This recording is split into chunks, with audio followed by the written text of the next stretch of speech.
what you're saying, let me just get this straight, because this is absolutely crazy. So this governor, Terry Branstad, didn't like the Democratic appointee who refused to resign. So Branstad cut his salary, which is kind of funny. It's a kind of a funny tactic. It's a legitimate tactic.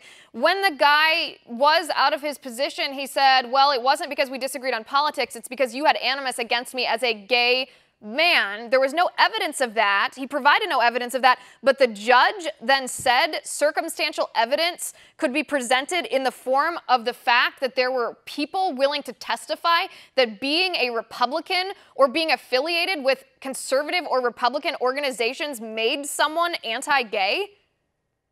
Yeah, so literally... That's insane.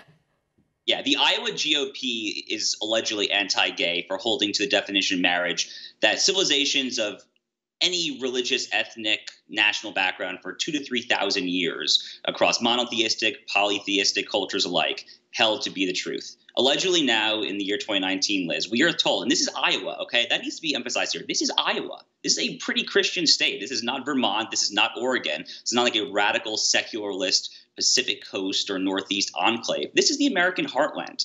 And what's going on here is this judge is saying that evidence can be admitted into the record that the Iowa Republican Party is anti-gay for having a public policy platform that says that one man and one woman is marriage. So Christianity really does seem to be on trial here. It's remarkable in the year 2019 this is happening in Iowa.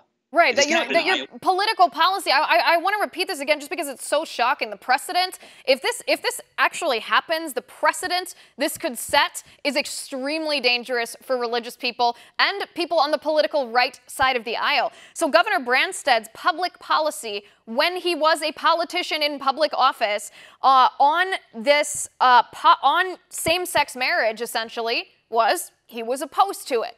It doesn't mean he was opposed to equal rights for every citizen. Doesn't mean he supported any kind of discrimination against gay or lesbian or anything else, any other sexual orientation of people. Yet this judge is saying that if you do not actively support same-sex marriage, then you can be culpable for animus against a particular person if that person happens to be homosexual.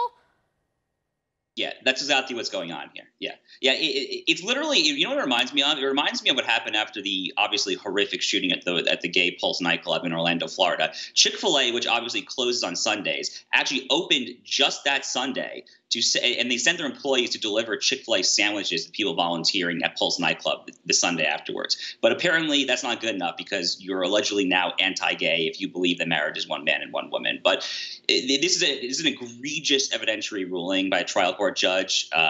Governor Branstad and his co-defendants actually filed an emergency writ of petition to the Iowa Supreme Court just to basically flag how insane this is. Yeah.